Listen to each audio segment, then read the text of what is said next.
Welcome to the Healthcare Business Secrets Show, where we interview industry leaders and break down exactly how they're dominating their markets so you can learn from the best and can double your revenue, double your impact, and double your time off.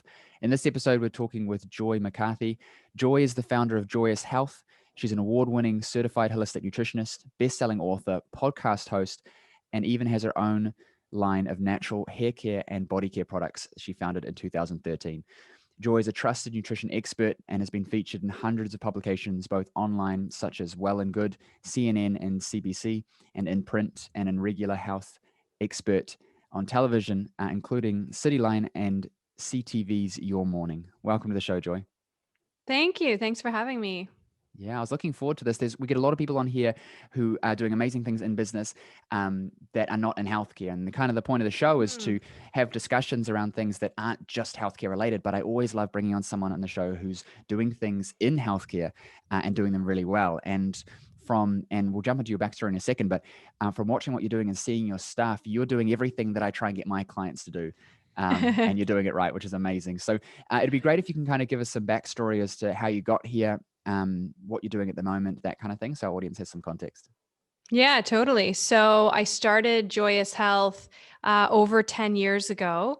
And it was actually kind of like my second career because I spent the first 7 years of my career working at an ad agency. But I feel like I felt at the time that I, had been a student of nutrition my whole life, always on my spare time. I was doing different certifications and doing part-time school in sort of the wellness realm, whether it was like nutrition or fitness. I used to be a personal trainer. And then eventually I decided to just get out of the corporate world because I was so sick of it. Nobody was healthy. Like the agency I was working at was just not a health promoting place to be. And my passion was truly in wellness. So I decided to leave and go back to school to study in Toronto. Here we have a school called the Institute of Holistic Nutrition. So I went there and that's how I became a certified holistic nutritionist. So I went there, I guess, in 2006. And took me about 3 years there. And then I hit the ground running with my business. Now it's interesting because a lot of people will say to me, oh, you're so lucky. You had a marketing background from school and you did it for 7 years. So that must have served you really well. But I have to tell you, it didn't, because when I was working in marketing, the kind of campaigns I was doing were things for like Pepsi and Frito-Lay, which is a big chip company, Dove. I worked on their campaign for Real Beauty, but these were all, a lot of consumer packaged goods, and they had budgets for TV and radio. And, being a nutritionist, just starting out my business, I certainly didn't have that kind of money. So I knew that I had to make a shift and find another way to grow awareness for Joyous Health and make it sustainable and have it also be affordable. So that's when I realized very early on, and I would say I'm definitely an early adopter of social media. But I realized that social media was the best route for me to market Joyous Health and get my message out there by educating people and inspiring people. So that's exact. So then I, resorted to Twitter and Facebook. Instagram wasn't around then. But that's how I started Joyous Health. So Joyous Health was just a blog. And all I did in the early days to educate people and create awareness for Joyous Health was I was blogging, and then I would share those blogs on Facebook and on Twitter. That was my main means of communicating. And then I did that to help grow. Like the two main things I was doing in my business was I had a one-on-one practice. I was seeing clients one-on-one. And the second thing I was doing was corporate wellness. So I really wanted to grow that area of my business. But that's how it started out. It started out, I had zero money for any marketing whatsoever. I remember I took out one ad, I put it on my credit card. I bought a print ad in a local health magazine. It cost me $250 and I had zero people contact me.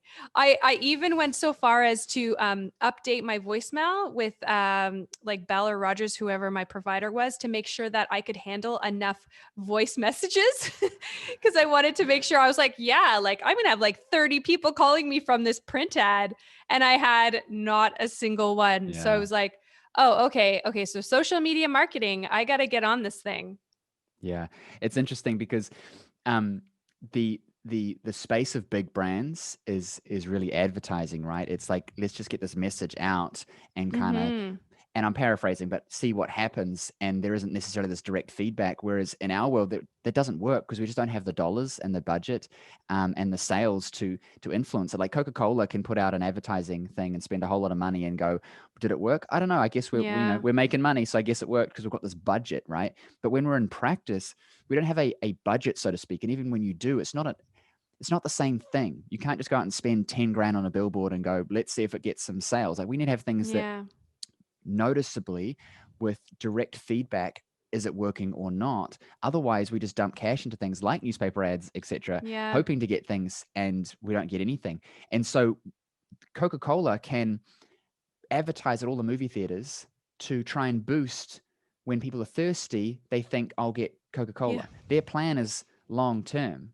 I'm not an insider, but my assumption is their plan is long term. If I keep hammering people for years and years, guess what? When they're thirsty and they see a Coca-Cola sign, their brain is going to go, oh, I'm thirsty. And when you're thirsty, you think Coca-Cola, like that's their thing. Or you're having fun with your friends, you think we're going out with our friends, let's go buy some Coca-Cola, because they've conditioned us. Whereas Mm-hmm. when we're in practice, we're not at that point yet. We're not big brand. We're there to market to people, to tell stories, to connect with them.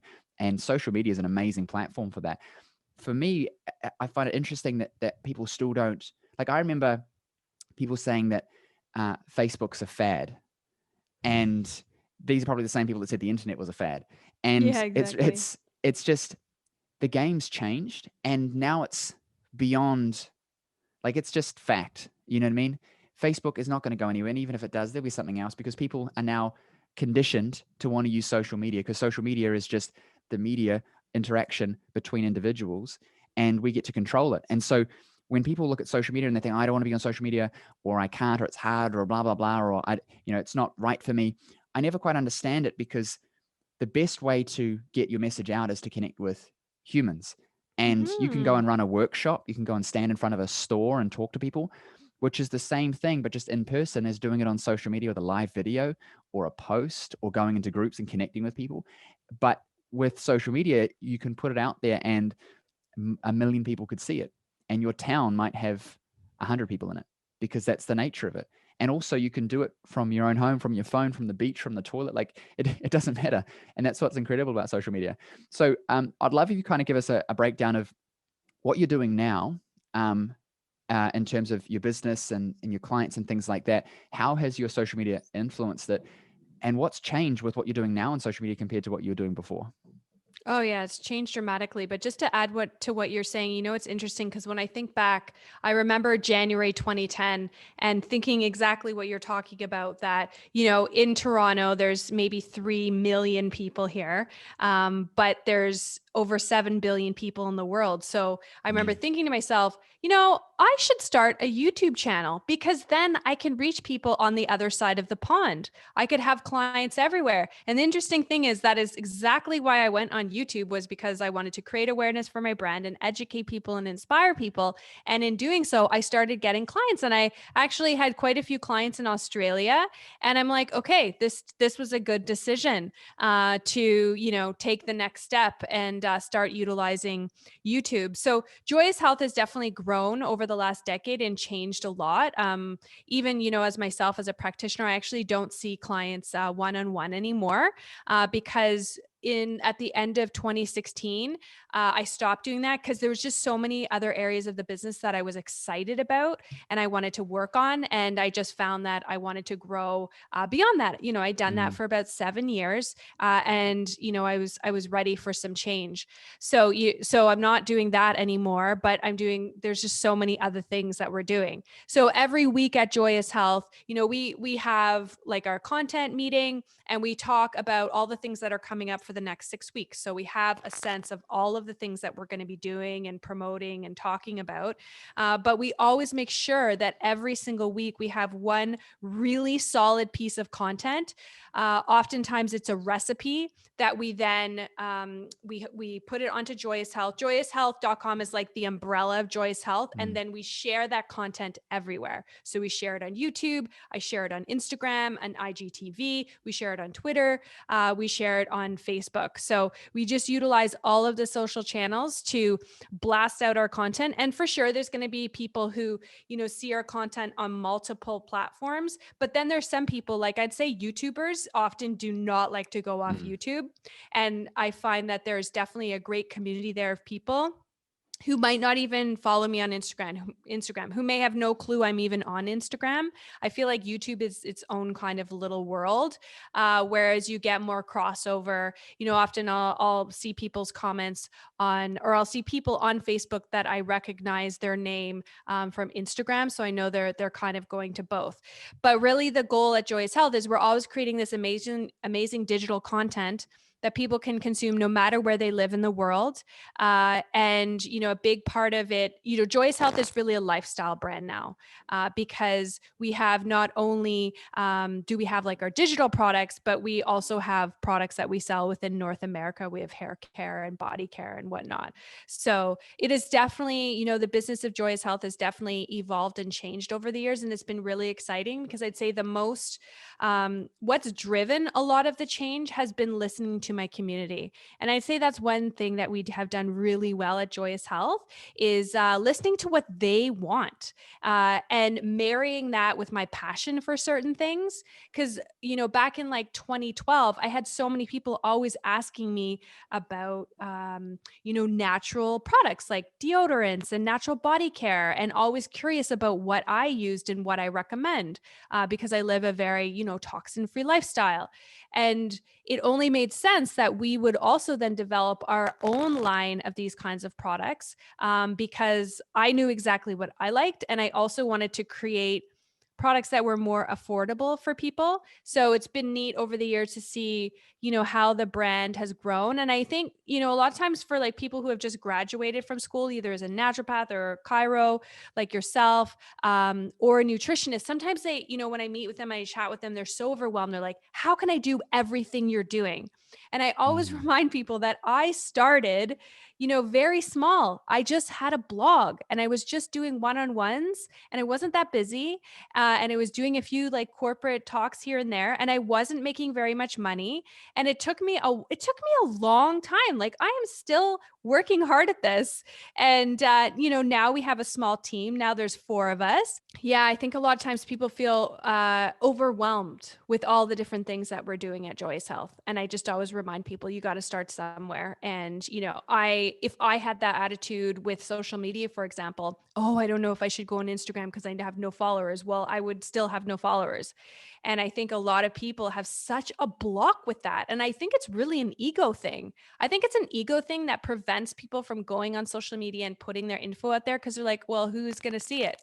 But if you don't put it out there, nobody is going to see it. You have to start somewhere, and somewhere is a place. I think that it's fear as well, and they use it as an excuse to not even try, and to then Yeah. justify why they don't have what they want.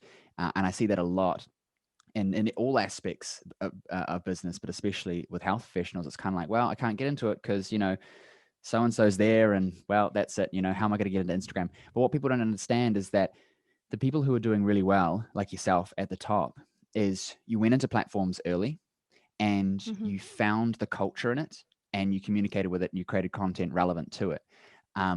You can't jump into Instagram now, start at 0 and go, I'm going to have 1 million followers tomorrow, because it doesn't work like that, because it's the organic reach in Instagram doesn't exist really anymore.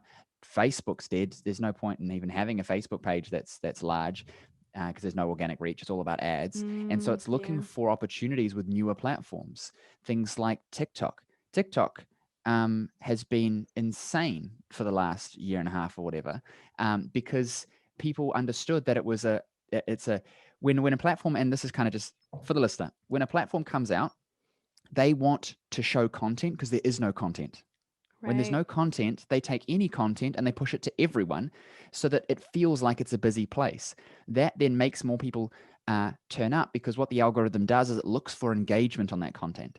So just because if I push out anything, it's going to get way more reach at the start of a platform than it will 10 years later, because any content is good content when it's new. Then the algorithm is learning and it's adapting and it's going, well, what's good content, stuff that's being engaged with? Because they want people to engage with it. TikTok Mm-hmm. exploded because their algorithm found the content that everyone loved and shared it. So everyone said, yo, you need to check out this TikTok video that I watched last night. And everyone goes, what's TikTok? And they go, I don't know, but just log in and see it. And immediately it became this thing where these TikTok videos are being shared across other platforms and on Instagram and things like that. And people go, what's TikTok? I need to check it out. And then they go in there and they see the content. And the buzz came from the organic reach that's happening based on the engagement of the posts. So what we can learn from that is, when there's a newer platform, you have to go in and explore how it works, and you have to create Mm-hmm. content and see what's working. And then as it works, you do more of that. And because you're an early adopter of the platform, the algorithm favors you. And that's where, like, I interviewed someone, a chiropractor, who's got 280,000 followers on TikTok, in a matter of like, I think it was like 6 weeks or something crazy. And Wow. now he'll have way more than that. But the point is that he's getting like 3 or something to 5 new clients a week in his brick and mortar practice from TikTok. Super random. But it's because the algorithm is favoring him, Right. and because it's a new platform. Now, you jump into YouTube, you try and make a video on, what breakfast cereal to eat that's healthy. I'm being arbitrary.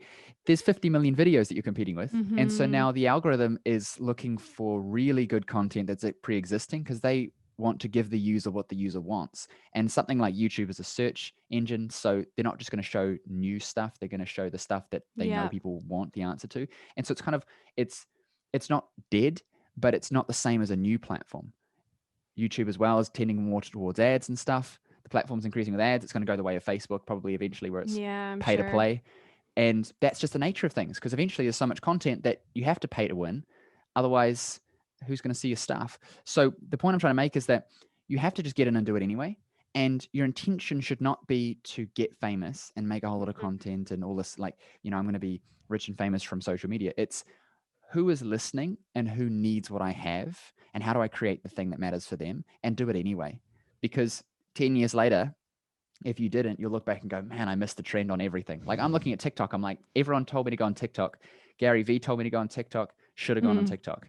And I haven't missed the boat, but you've missed the easy gold. You know what I mean? Like when the first people go out and start digging gold and they just put their shovel in and get gold. It's Yeah. like that kind of stuff starts to disappear. So you got to be fast. But the overarching principle for me, and that's what I noticed with what you're doing and how well you've done it, is that go and make content for the person, and stop thinking about all the big brands and businesses that are doing all these different things, because you don't understand what's needed to make that work. You just think you can start a product and make a course and do this and do that and be this huge entity. And really, it's like, you got to go back to basics. If you're starting new and fresh, and even people who have just been doing it for a while but want to really grow, focus in on who your ideal client is, solve their Mm-hmm. problems, solve them really well, and develop everything around the one core offer that you have.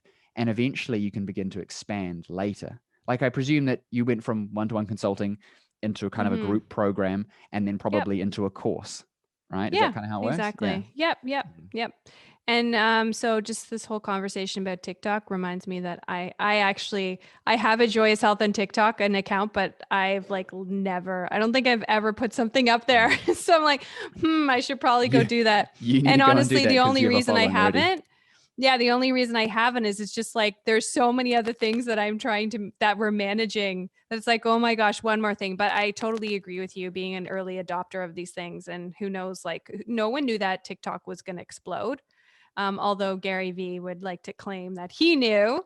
Gary Uh, knew. Gary knows all. yeah, exactly. But I totally agree with what you're saying. So what do you like? And that's a question I often get from entrepreneurs too, is like, okay, I'm just starting out and there's so many social platforms. I don't even know which one to choose. And I often tell people just choose two. But what do you like? What do you then recommend to entrepreneurs? Are you like, just go to the one that's like the newest one because you can kill it on that one?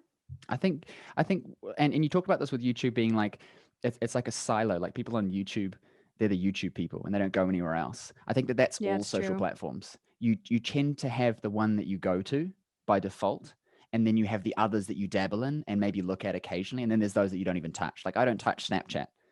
Yeah, me neither. I'm on Instagram, not really. Like, I'm chronically bad at social media.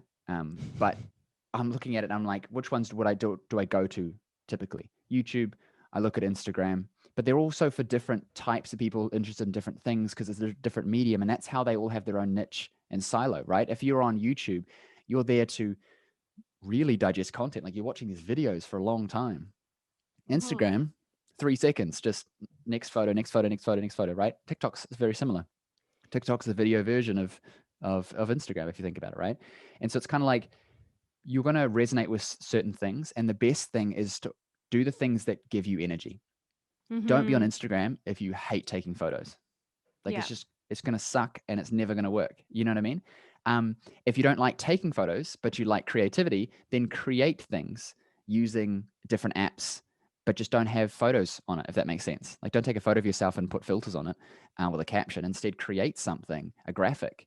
I know a Mhm. guy who built his YouTube channel to almost 1 million followers in a very short period of time by doing animated videos of like success clips and stuff like that, things from Mm, various cool. different books, and just made animated videos. So it's kind of like pick the thing that gives you energy and focus on that. Mhm. But if you're new, you have to do everything. Like you can't get fancy. You're new. You're making no money. You're broke. You got no clients. You got no followers. Like all you have is time. Yeah. Quit being fancy and just go and do everything, and then find the thing that gives you energy and the thing that you're getting traction on, and realize that it's business. You got to do the thing that people want, and that's not always necessarily what you want, but you can evolve it into what you want later. But at the start, you don't even know what people want, what you want, what works, what doesn't. So I'm a huge advocate for just go and do everything, because all you have is time. And unless you Mhm. invest, like your time's not worth anything if you're starting. It's worth Yeah. zero. My time and your time is, because we can't go and spend 10 hours a day trolling through social media, because that would cost us a lot of money. Um, Mhm. but we can have teams of people to do that instead. But if you're new, I recommend just doing everything, and especially trying to get into the new platforms and crack them. Because there's Yeah. remember Vine? Mhm. I do. I loved Right? Vine actually.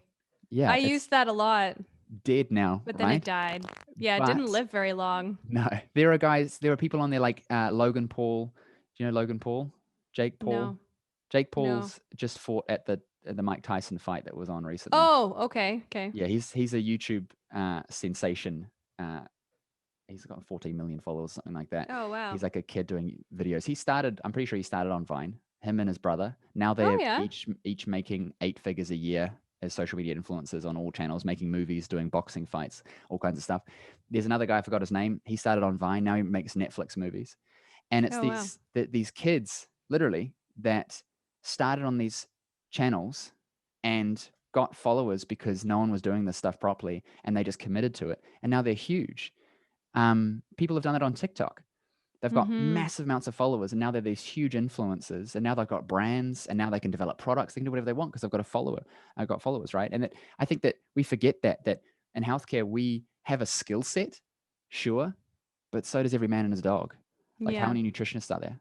How are you going to stand Mhm. out? You stand out Yeah. by being you and being an influencer and realizing that you have skills that can help people. But the reason people choose to work with you is their ability to engage with you. Like some people are going to listen to Mhm. this episode and just not like me, not like my voice, and just tune out. Other people are going to love it, and Yeah.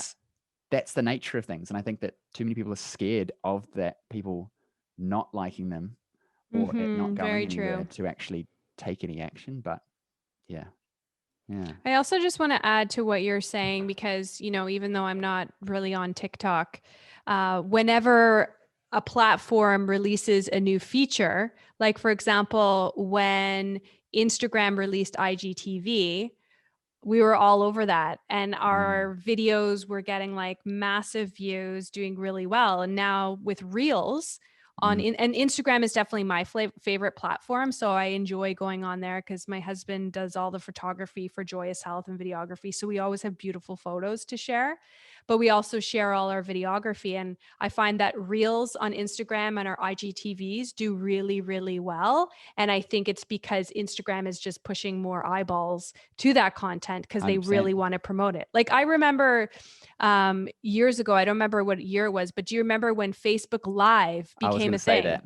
Yeah, I was Yeah, going to I say that. remember I would go on Facebook Live and I would have thousands of people. Now, if I go and do a live on Facebook, with a larger audience, I'll have maybe 50 people if I'm lucky. Yeah. So it's like there's no point spending my time there. It doesn't make sense. Most of my community, I'm like my largest community is on Instagram. So that's where I'm obviously Mm. going to spend a lot of time. But just to your point, I think it's a really great idea that when platforms offer new features to then start using them, because the algorithm, like you said, is going to favor you, Mm. and you don't have to cut through so much clutter. Just Mm. putting an image up on Instagram, it's not really, it doesn't work the same way it used to.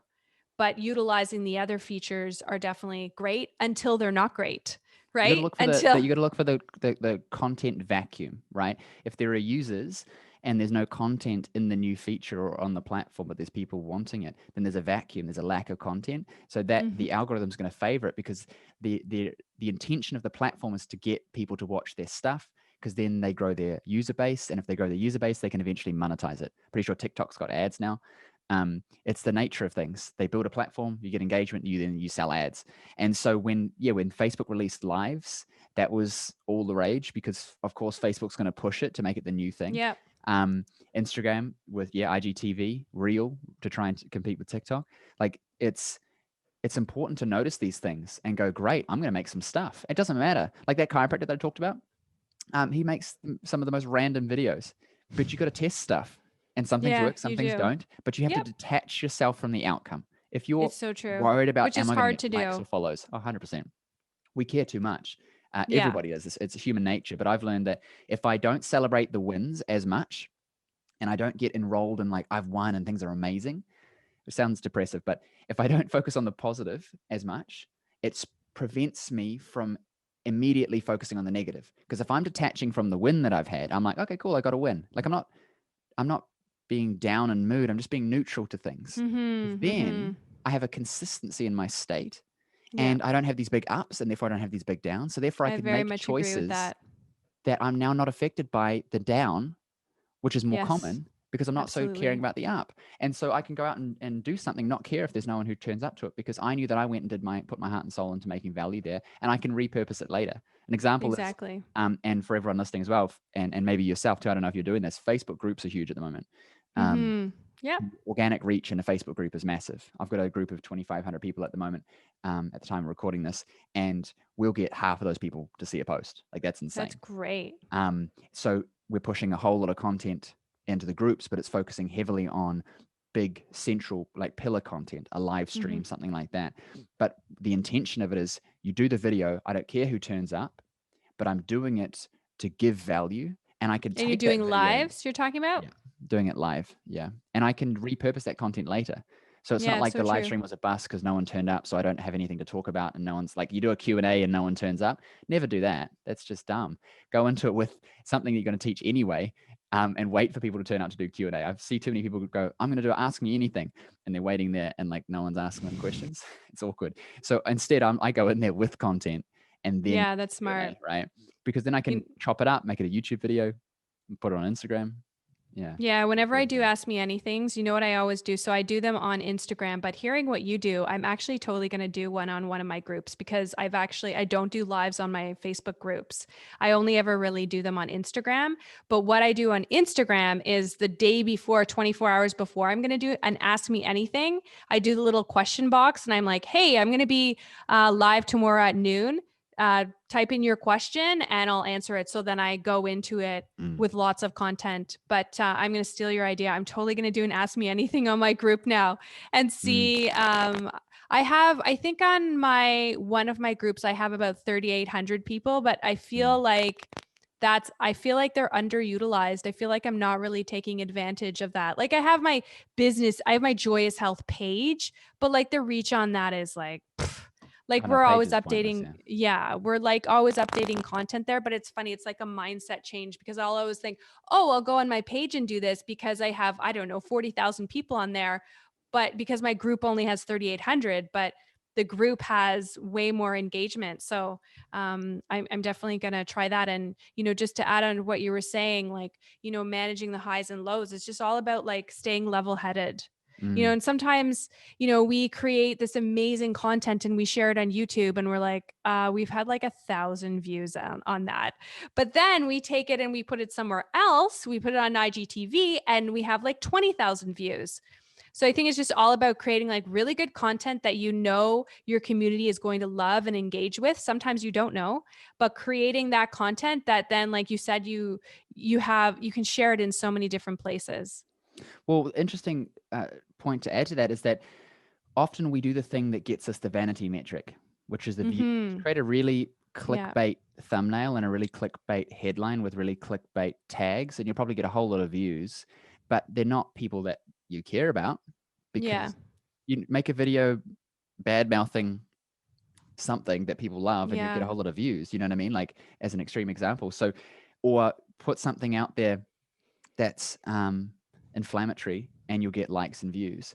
So I think that what people need to focus on is just making good content and focusing Mm-hmm. on just making good content, because then Yeah. whether you get I views or agree. not, might get 1,000 views and you might make 10 grand from it, Yeah. sales of So a product or something, and then, or your program or whatever. And then you might make a video with 100,000 views and you only still make 10 grand, or you make less, and you're like, what's going on?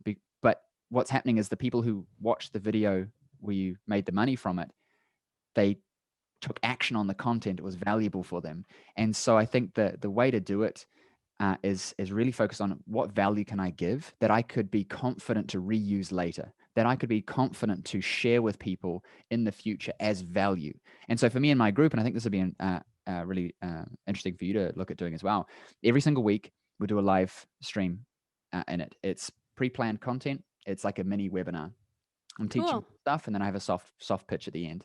And every week consistently that's happening. What that means is that now in the units tab of the group, I've got this whole lot of stock, all these videos, all these trainings that people can access. Yeah, that's great. And now the group is inherently valuable. So when I pitch people to join the Mm-hmm. group, it's like, join the group. We've got over a dozen live trainings in there, blah, blah, blah. Every week we go live, I teach things. And it becomes a primary source of content for me, because I can take those and cut them up and use them for whatever I want. But now I've got these mini trainings that I can package and sell, because I've actually done them with quality. My clients turn up and listen to them and get value from them. And people who are thinking about working with me, they're engaging with them and they're getting all this value that they think, man, I'm getting all this value for free. What if I open my wallet? Imagine what I'm going to get then when I actually work with this person. Mm-hmm. So my group now has this value in it and it becomes an entity on its own, but I'm repurposing the content for other things. And so we run a lot of ads to fill our group, because it's ridiculously cheap at the moment, especially with the Mm-hmm. sentiment generally around the place. People are Yeah. kind of, I've noticed, I don't know if you've noticed, it's sort of there's a slowing down of decision making. It's more of a watch and wait. I'm going to engage with some stuff Mm-hmm. and then take action. And so where Yep. we used to run a webinar to get a person on the phone to work with us, we'll now have ads to a group. They'll engage with some content and my team will DM them and then they'll still book a call.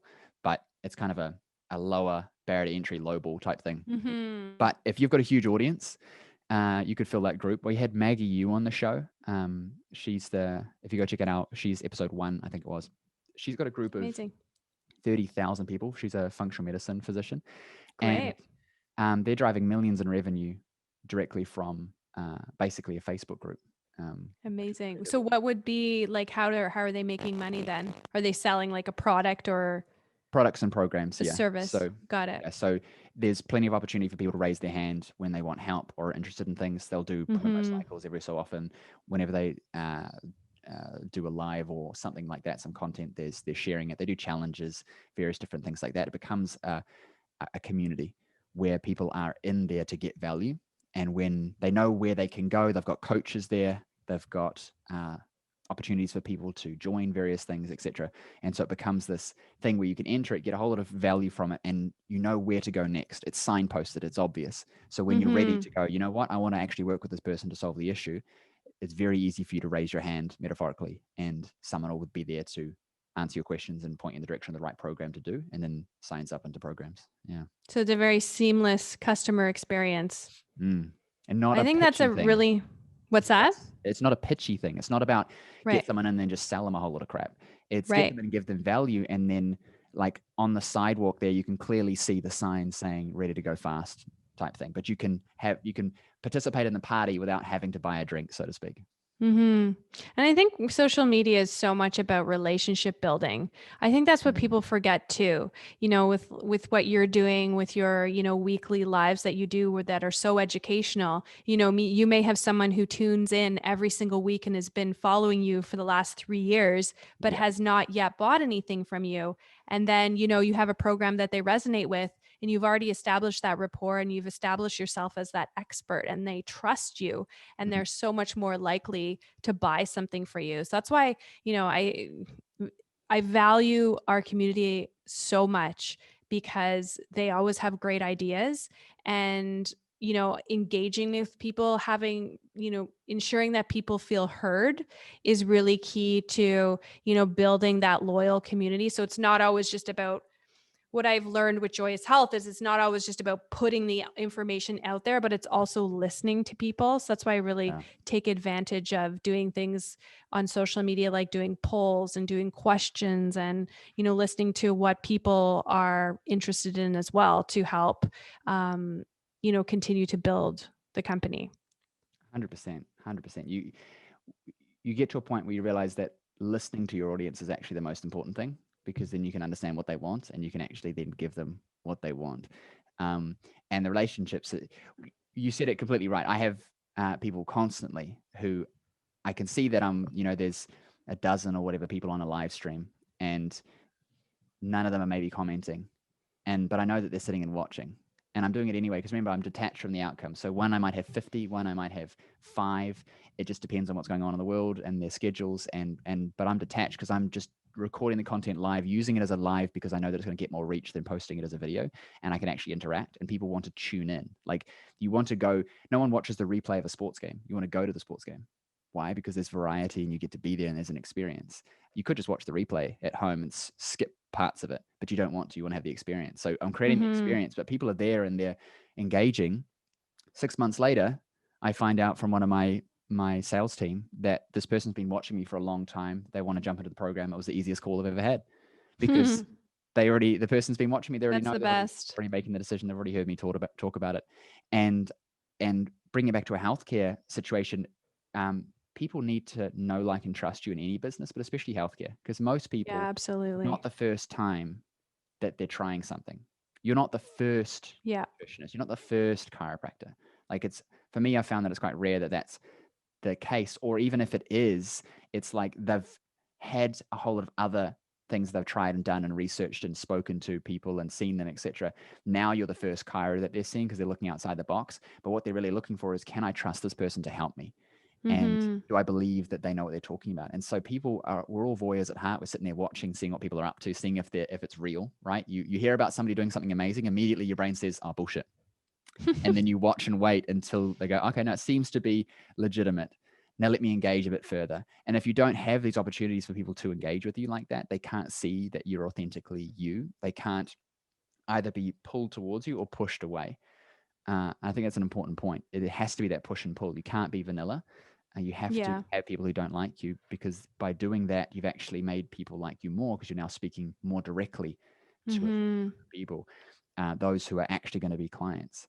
But yeah, people will sit and watch you for a long time, and social media is the place to be seen without having to constantly go and every single day, you know, do a health talk just to be seen. You know what I mean? You use social to leverage for you. Um, but yeah. Look, this has been an amazing episode. I'm conscious of your time. Really appreciate you coming on. Where can our audience connect with you online?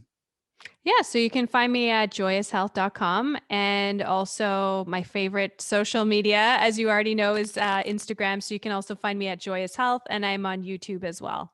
Amazing. I'll make sure that's in the show notes. Thank you so much for coming on the show. You have a lovely rest of your day. Oh, my pleasure. You too.